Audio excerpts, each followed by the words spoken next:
very good evening. You're watching Primetime News coming to you live and direct from our News First studios here in Colombo.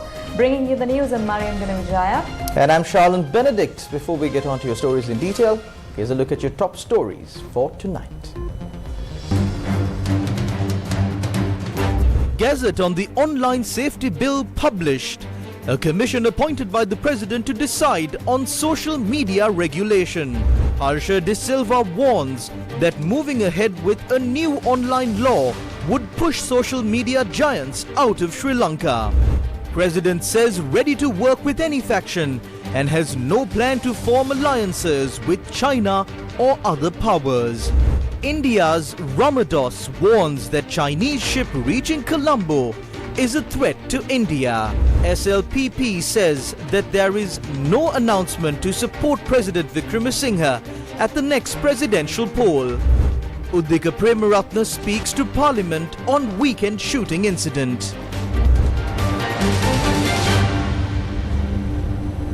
The Sri Lankan government is preparing to introduce new legislation that would suppress all online communication methods, including social media, via a commission appointed by none other than the President himself. The proposed legislation was published via a gazette.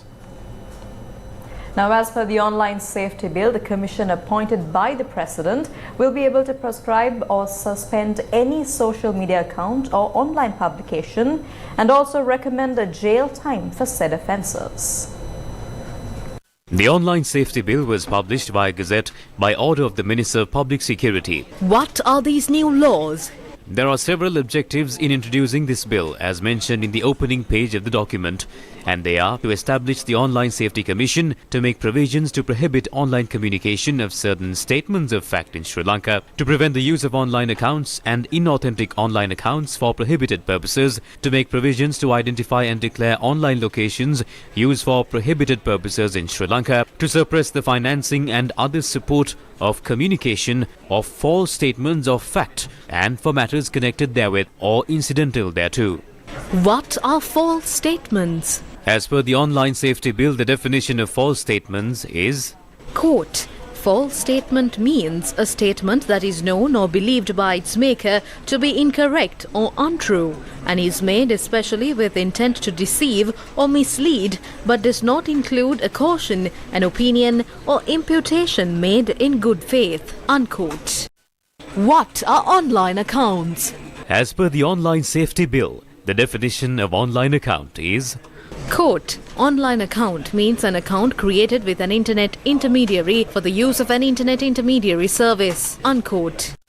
What happens when the bill is enacted? According to the online safety bill, the commission appointed by the President will have the power to determine a statement made via an online account as a false statement. If the commission decides that a statement is false, it has the opportunity to prohibit the statement, prohibit the place where the online account is maintained, file a lawsuit and impose a prison sentence. The following actions have been interpreted as offences in the bill: communication of false statements on the incidents within Sri Lanka, false statements causing defamation, pave way for riots by provocation without reason, disturbing a religious assembly through false statements, communication of false statements with the sole intention of hurting religious sentiments, communication of false statements with the sole intention for the abomination of religious emotions, fraud, cheating by impersonation, defaming intentionally by a false statement with the objectives of violating the peace, circulation of false statements with the intention of causing a riot or an offence against the government, communication of statements on incidents to cause harassment, child abuse, production of bots, or modifying them for causing an offence.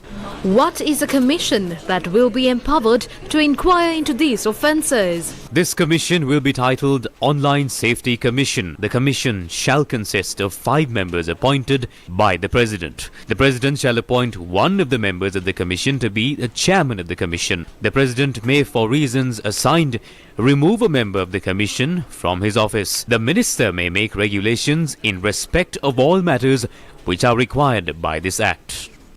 What are the special powers vested in this commission?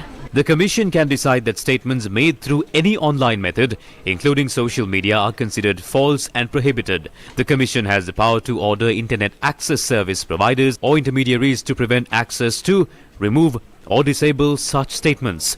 It has been proposed to give the Commission the power to conduct investigations with the help of the police, to enter the premises and inspect them, to prosecute, to prohibit and to impose fines.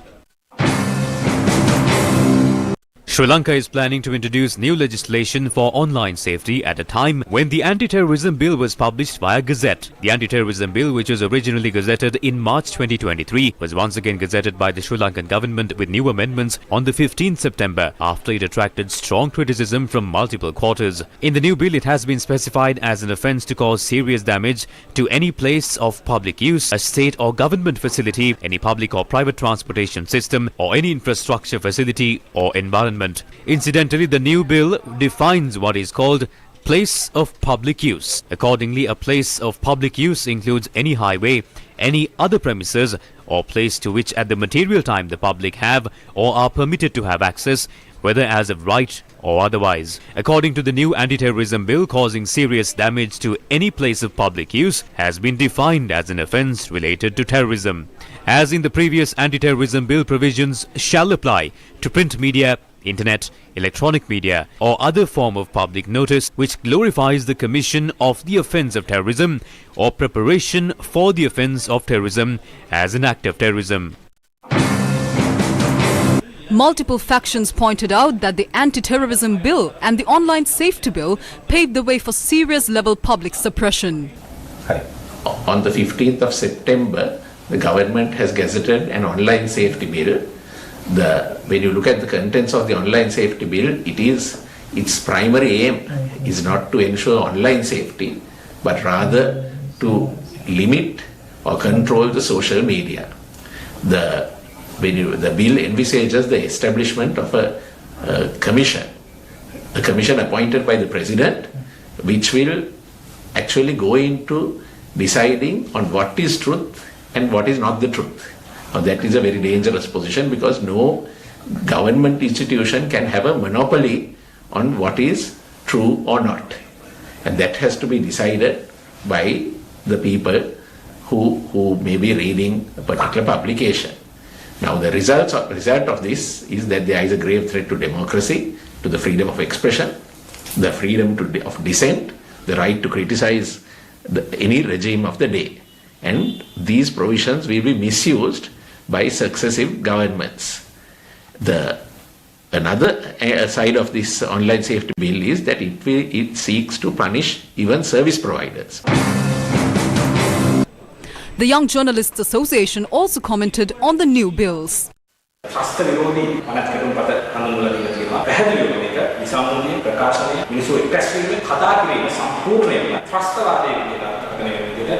The Anti-Terrorism Act has been introduced. It is clear that this is an amendment to the Anti-Terrorism Bill, which came in March with the same name and an unclear definition of terrorism. The serious nature of the previous bill exists in this bill. It means that if you speak and work against the government, it is considered as terrorism. If you engage in trade union action, that too is considered as terrorism. If people take to the streets like during the struggle, that too is terrorism as per this bill. All content published on newspapers, posted on Facebook and telecast on TV will be considered as terrorism. Then they will introduce the online safety bill that is in fact to suppress expression. They say a commission will be appointed and that commission will decide on what is true and what is false. If they determine something as false, they can prohibit it by this act. They can prohibit anyone from speaking about the Easter Sunday terror attacks in the future. When we speak about the Easter Sunday terror attacks, those behind it cannot find it easy. Next is the inciting the people. There is nothing to incite, as the people are anyway angered for what has been happening for 7 decades. This legislation also allows to impose prison sentences. We will not allow these laws to be passed.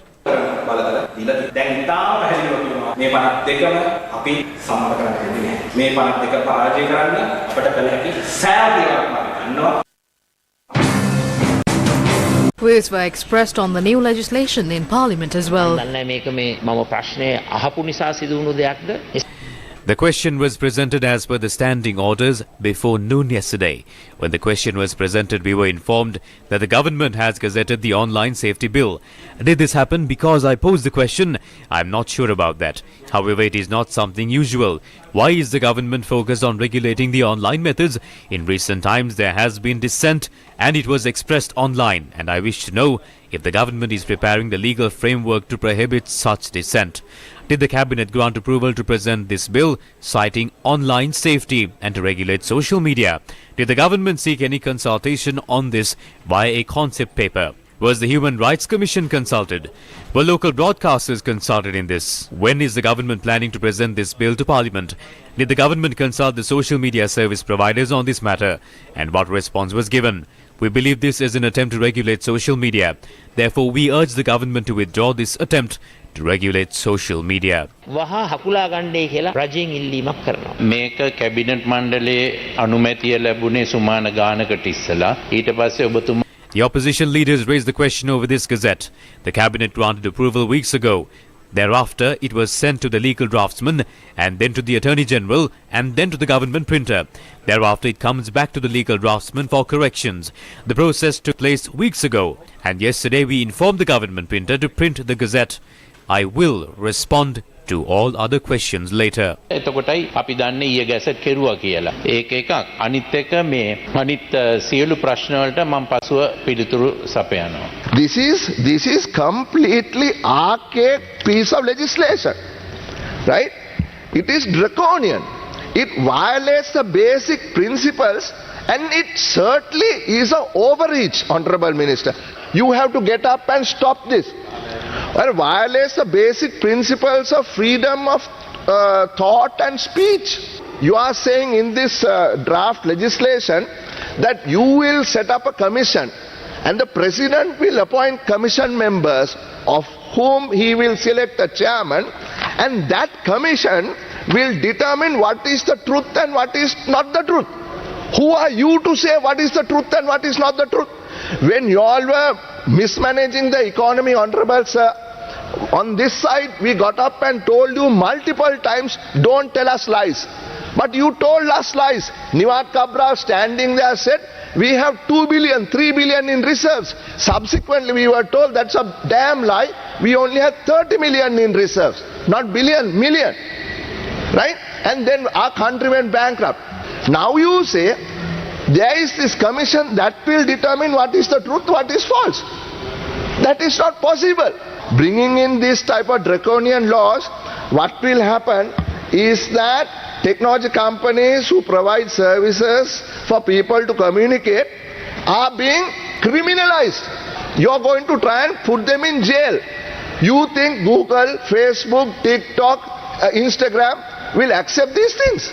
You think a government in some bankrupt country with an authoritarian regime can dictate terms to the largest technology company in the world, Meta and all that? You think they will buy it? What they will do is they will leave. They will leave Sri Lanka. President Ranil Wickremesinghe says that countries in the Indian Ocean and South Pacific are very much reluctant to become embroiled in the rivalry between major world powers. President Ranil Wickremesinghe participated in the Ocean Nations, the third annual Indo-Pacific Islands Dialogue, moderated by the Senior Vice President for Policy Research at the Carney Endowment for International Peace and hosted by the Carney Endowment and Sasakawa Foundation. Well, we've been engaging with the world for about 2,500 years, mainly because of our location. Some time back, a person asked me whether we are pro-Indian or pro-Chinese. So I said, definitely I'm not pro-Indian. And I added by saying, I'm also not pro-Chinese. So he asked me, then are you neutral? I said, no, I'm not neutral. I am pro-Sri Lankan. And that's what a lot of people don't understand, that today our priorities are not the same as that of the big powers and others in the region. Whether it be the Indian Ocean or whether it be the South Pacific Islands, our priorities are different. Economic, social, ecological. We are prepared to work with any actor, state or non-state actors, who will help us to achieve these objectives. So we are working with the West on one side and we are working with China on the other. So this is basically Sri Lanka and others, the South Pacific islands, are all in the same boat. Why we are getting pulled into it, it's difficult for us to understand. Of course, we are crucial. In fact, South Pacific and Indian Ocean are crucial strategically. So we are strategic, but just because we are strategic, it doesn't mean that we are involved in any military alliances with China or anyone else. So it's in this background that we have to look at the geopolitics of our own island. When you talk about Sri Lanka's position willing to work with both China and the US, and if we reduce anyone. If we reduce it to that right now, it could be understood as a kind of hedging back and forth to extract as much as possible. Is there something more sophisticated in the strategy? No, Sri Lanka has never hedged back and forth to extract something from someone. We haven't. Throughout our island, we have to deal with all powers that come in. We may have played one against the other, but that's for our survival. In this case, we are not doing that either. So that's where it comes to. It's the inability to understand the nature of Indian Ocean and South Pacific which is creating this. None of the countries involved seem to understand what is our geopolitics and what do we do.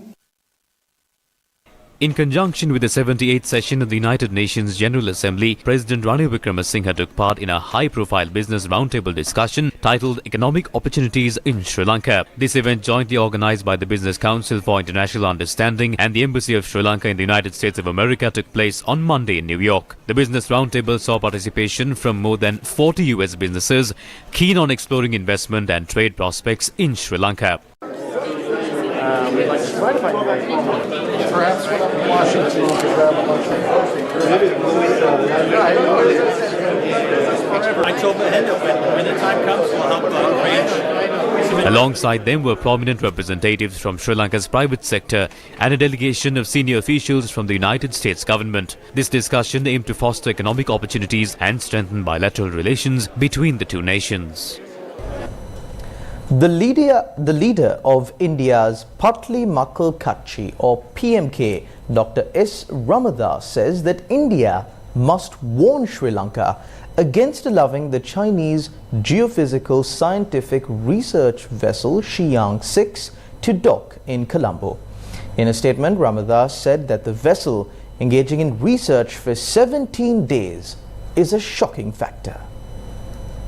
The Hindu newspaper had published the statement given by the leader of India's Patli Makkal Kachchi or the PMK. Quoting Ramdas, the newspaper reported that the research by the Chinese geophysical scientific research vessel Xi'an 6 is an attempt to spy on India's southern sea. Ramdas had noted that it is a threat to Tamil Nadu and all other states in India. The leader of India's Patli Makkal Kachchi or PMK has said that there is an attempt to influence Sri Lanka to deny access to the Chinese vessel in fear of the Indian government pressure. He notes that eventually the Sri Lankan government will definitely grant permission for the Xi'an 6 to reach Colombo. The Chinese geophysical scientific research vessel Xi'an 6 was heading towards Sri Lanka and was located close to the Andaman Islands. Although maritime tracking data claims the Xi'an 6 will dock in Colombo on the 29th of September. The arrival of this vessel attracted India's attention, and the regional powerhouse also informed Sri Lanka about it via diplomatic channels. Earlier, Indian media reported that a request was made for the Chinese geophysical scientific research vessel Xi'an 6 to delay its visit until Sri Lankan President Ranil Wickremesinghe concludes his visit to China in October of 2023. However, the vessel continues to head towards Sri Lanka. Parliamentarian Ranjit Bandara says that the Sri Lanka Podujana Peramuna has never declared that it will support Ranil Wickremesinghe in any presidential election. He made these remarks speaking during the Ilakya program. Keep in mind that Ranil Wickremesinghe was appointed as the president to protect the state. We know that he is not a magician. He served as Prime Minister 4 times. He never had the opportunity to serve as Prime Minister for a complete term. At least, he who got 500,000 votes from the Colombo district couldn't even defend his seat. Therefore, the decision of the SLPP made on behalf of the people was not made without assessing Ranil Wickremesinghe's capabilities. Protecting the state was the main task at that time. තේරුවක් නොකරගත්තා නෙමෙයි. ඒ වෙලාවේ රාජ්‍ය ආරක්ෂා කර ගැනීම තමයි ප්‍රමුඛ කාර්යභාරය. එතකොට රාජ්‍ය ආරක්ෂා කරන එක තාම ඉවර නැති නිසා ඊළඟ ජනාධිපතිවරණයේදී රනිල් වික්‍රමසිංහ මහත්මයා අපේක්ෂා කළොත් රාජ්‍ය ආරක්ෂා කිරීම සඳහා රංජිත් බණ්ඩාරලට සිද්ධ වෙනවා වර්තමාන ජනාධිපතිතුමාට සහාය දෙන්න. කිසිසේත්ම නෑ. Not at all. We have never declared that the SLPP will stand with Ranil Wickremesinghe if he contests at the presidential election. There are many other potential candidates in the SLPP who can contest at the elections. ඉදිරිපත් කරන්න පුළුවන්කම තියෙනවා. Questions were raised in this regard during a press conference held at the SLPP headquarters. මේ කවුද ඇත්තටම මේ ජනාධිපති අපේක්ෂකයා? We will tell that at the right time. When we brought Gotabaya Rajapaksa, we revealed him at the last moment, so we will be presenting our candidate at the right time. Gotabaya මහත්තයා ආයි ගේන්නේ නැහනේ. නම් දන්නේ එහෙම එකක් වෙන එකක් නැති වෙයි නේද? ඔබතුමාගේ කැමැත්ත කාටද? ගෝඨාභය මහත්තයා. I told them to bring Basil Rajapaksa instead of Gotabaya. I said that in public. I don't need to mention that this time as well. ඒ කියන්නේ යානේ ගේන්නේ. එයා විතරක්. There are others. That is why I asked if I'm good. Basil Rajapaksa said on stage that Vimalaveera Dissanayake is also suitable to contest the presidential election. Parliament is set to debate on the Easter Sunday attacks on Thursday and Friday. Security forces briefed the parliamentarians on the progress of the investigations related to the 2019 Easter Sunday terror attacks. Under the directives of the Minister of Public Security, the head of the Police Anti-Terrorism Division briefed members of Parliament on the progress of the investigation into the Easter Sunday attack. A group of parliamentarians from both the ruling and opposition parties participated in the meeting. Heated exchanges took place in Parliament over the police notice. The report of the Presidential Commission of Inquiry calls for legal action against Nilantha Jayawardena, but no such action has taken place. He was in fact given a promotion. They are trying to advise us. Is this not shameful? You would understand if you had read this clearly. There is an awareness program and you can raise your concerns. They are trying to set a negative precedent, and this incident took place during their tenure. My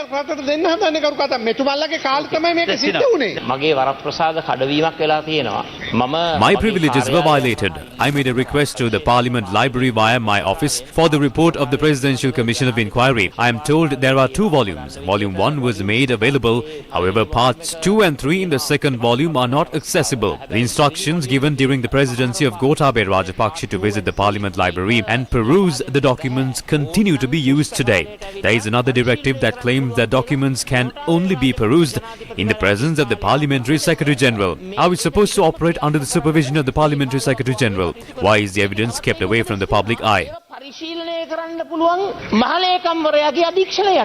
This should not be made an issue. By meaning it is in the library means it is a public document. You must discuss this with the party leaders and deliver a ruling. This is an incident that led to a serious issue. The report was placed in the Parliament Library for a considerable period of time. There was ample time to peruse it as well. It is disappointing to note that the opposition leader is attempting to peruse it now. This was a serious issue in the country, but he wants to access it now. The local government elections took place before the Easter Sunday attacks. We won that election. Thereafter, we filled the Galle green with people to secure the mandate.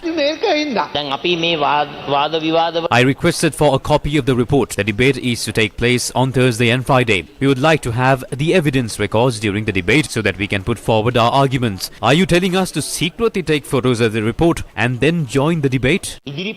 තුල අපේ තර්කය ඉදිරිපත් කරන්න. දැන් මෙතන අපිට කියන්නේ එතනට ගිහිල්ලා කාටවත් හොරාට මේ ඒ වාර්තාවල මේ ඡායාරූප ගත කරගෙන ඒවා පිටපත් හැටියට මෙතන ඉදිරිපත් කරන්න කියලා. එතුමාට මම දැනගන්න කියන්න කැමතියි. එතුමාගේ When the impeachment motion was moved against his late father, we were not given a copy of it.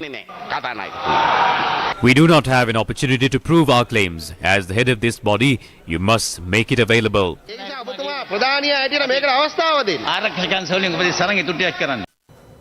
Human Rights Watch says that the Sri Lankan government's ongoing abuses are undermining the purported goals of its newly proposed Truth and Reconciliation Commission. Human Rights Watch, in a new report, said that victims of past violations, their families and human rights defenders have rejected the government's proposed Truth and Reconciliation Commission because the government has not consulted them, ignores evidence gathered by past commissions, and it exposes them to security force abuses and re-traumatization if they participate. Human Rights Watch said that authorities are using draconian counterterrorism laws to silence dissenting voices, including those calling for truth and accountability. It added that the government's targeting of those campaigning for justice undermines the credibility of the latest initiative. News first with the people. Parliamentarian Uddika Prebaratne made a special statement in Parliament regarding the shooting that targeted him during the weekend. I think I was attacked as a result of the existing system rather than by the people behind this incident. The entire Parliament knows and believes that this system is wrong. The social system and the political system of this country is not right. The country is facing the current situation as a result of that. There is a fault in both these parties. We have to work to make this correct. Both the parties have to find out what is correct and have to practice that. I don't believe that this country can be developed to the level of other developed countries in the world until we bring that change into the system. This country needs that political change. This country needs that social change. We are always demanding for that change to be applied into the system. If we are facing threats because of that, we all have to work on how to apply such changes into the system. Let's find out the change this system needs and let's work according to that. I would like to mention that we will work towards that in the future as youth and new ministers. අපි තරුණයෝ සහ අලුත් മന്ത്രിවරු විදිහට ඒ වෙනස වෙනුවෙන්ම වැඩ කරන එක ඉදිරියටත් කරනවා කියන එක මම ප්‍රකාශ කරන්න කැමතියි. ඔහුගේ වාහනයට I think a proper investigation should be conducted regarding the attack on his vehicle. All those involved should be brought before the law. Also, it is everyone's responsibility to ensure the security of a member of parliament. Do not consider the shooting of parliamentarian Uddika as a simple matter. We see this as a situation involving all members of parliament, so deal with this immediately. This is a terrible beginning. This seems like going back in time to me. I'm not suggesting how the CID should work on this, but I believe they can find the conspiracy behind the shooting soon, before they find the shooter.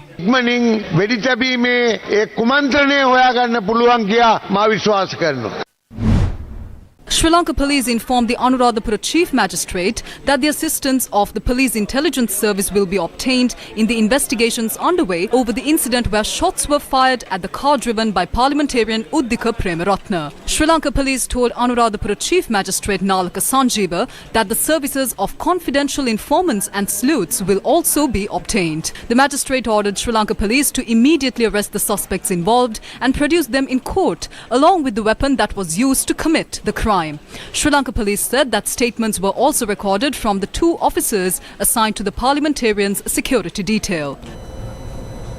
There are times when public institutions that function on public funds act in a manner that completely disregards the safety of the general public. Now this is one such incident. Due to the graphic nature of the following footage, viewer discretion is advised.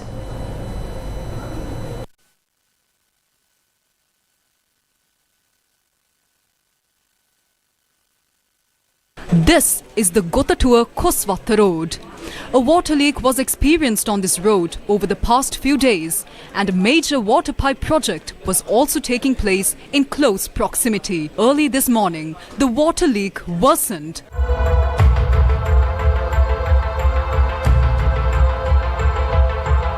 Why didn't any responsible official look into this?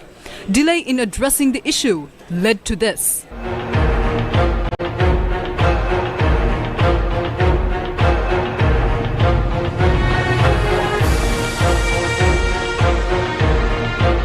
A father who was taking his child to school in the morning met with this accident. Fortunately, there was no serious injury. However, the small girl suffered some injuries. several residents nearby immediately provided a temporary solution to prevent another person from facing this same incident. The National Water Supply and Drainage Board reached the location almost an hour after the incident. Shouldn't the institutions that serve the public with public funds be more responsible when it comes to public safety? The newest reality show by Sirasa TV, The Voice Kids, was launched today at the Resplendent Stein Studios in Ratmalana. This September, The Voice Kids, Sri Lanka. Sirasa TV is bracing for a rush of boys and girls between the ages of 7 and 14 who will be given an opportunity to show off their artistic abilities on stage. Sri Lanka's youngest contestants will compete keenly through many stages over 6 months, including blind auditions, battles, sing-offs, quarterfinals, semi-finals and the final. Pradeep Rangana, Nadini Premadasa, Harshana Disarnayaka and Uresha Ravihari will be the coaches for The Voice Kids Sri Lanka. This reality program will be hosted by singer Natasha Pereira. The senior management of the Capital Maharaja Group attended the launch event of The Voice Kids Sri Lanka. CEO of MTV Channel Private Limited spoke about this reality show. I need to say something very important here. Children are the future of our country as well as the world. Therefore, investing in children is investing in the future. Voice Kids Sri Lanka is an investment that we are making for the children, that we are making for the future, because it is an investment we are making in children.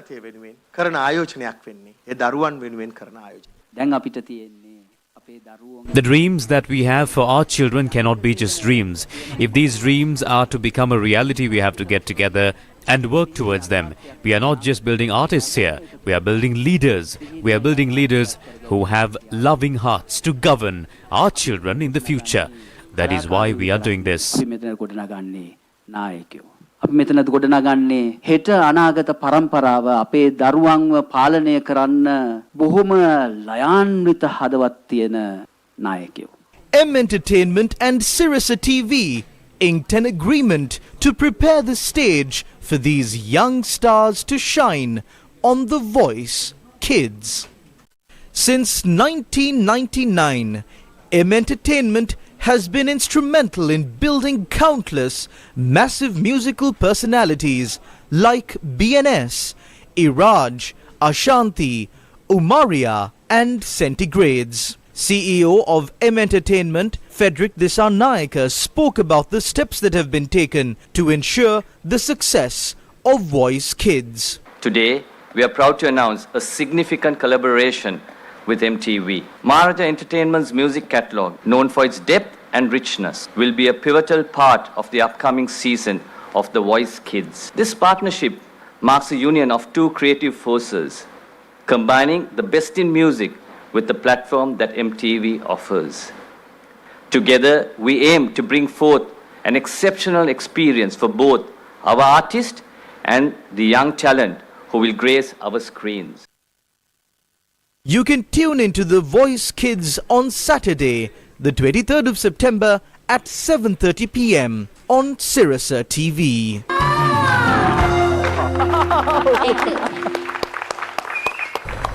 The US Embassy in Sri Lanka partnered with several local agencies for a beach cleanup operation in Mount Lavinia. The US Embassy in Sri Lanka, Sri Lanka Life Saving, parliamentarians, the Sri Lanka Coast Guard and 2 US swimmers from the Sports Envoy program led a beach cleanup program in Mount Lavinia. You know, this kind of juice packs out, and they use it one time and they throw it, so it's like dog food. All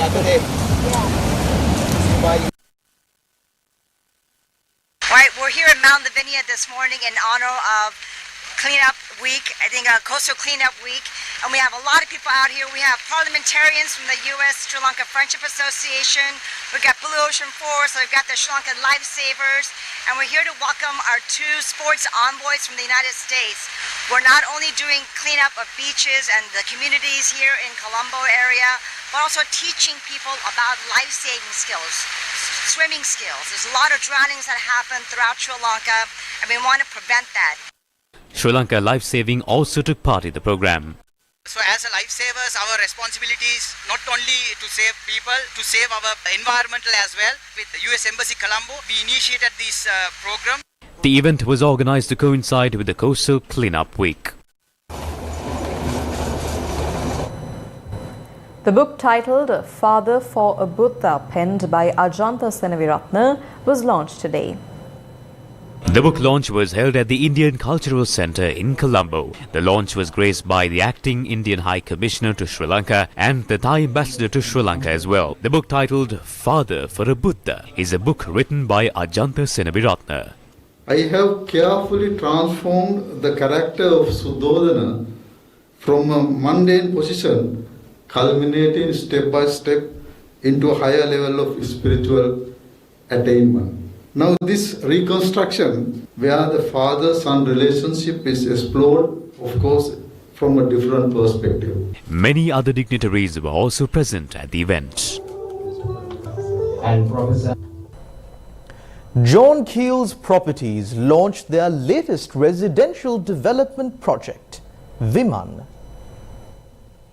John Keel's Properties, having revolutionized the real estate industry in Sri Lanka, unveiled their latest project, Viman, which is set to transform contemporary living in the heart of Jaila. The president of John Keel's Properties elaborated on this move. There's also kind of a simplicity to life, and there's an embracing of things of our culture, things, bright colors, vibrant kind of spaces, some traditional elements. So we've taken a lot of these things that kind of define Sri Lankanness, if you will, and things that really make happy places, to create something which we think will start to redefine what housing will be in Sri Lanka. And that's the level of ambition we have for this space, and I'm really, really happy to unveil today the first step in that journey. Viman will feature energy-sufficient solar-powered homes, green spaces, and foster a strong sense of community. Divisavya, the second leg of the Divisavya program to provide much-needed school books and stationery items to school children in Sri Lanka. 20th of September, Kilinochi South, Kilinochi North. Dai Daruwange Anagate Venuwen Divisavya, LOLC Prajasatkaraක මෙහෙවර.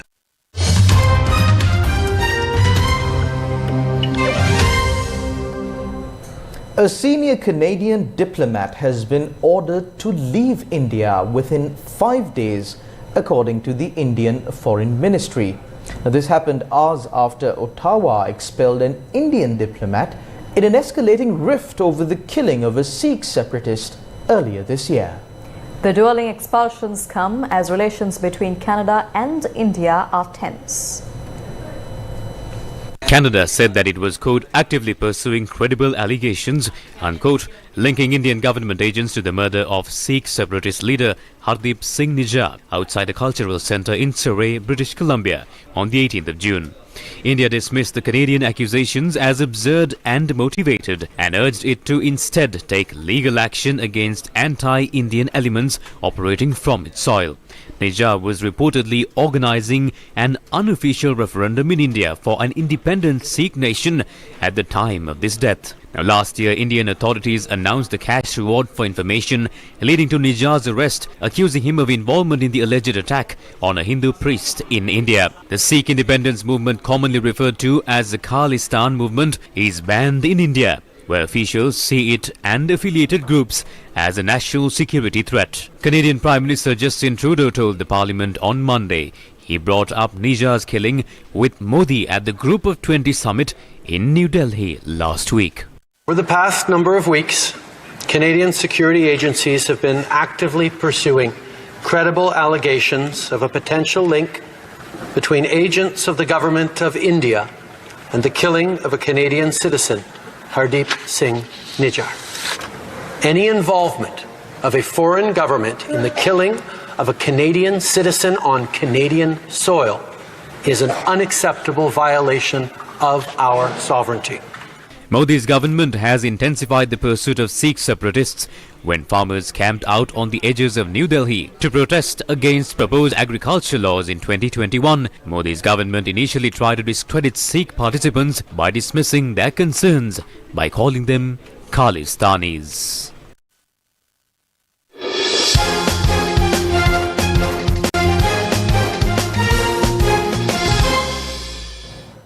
Sri Lanka rugby captain Tharinder Ratwatha says the team hopes to perform well at the 19th Asian Games.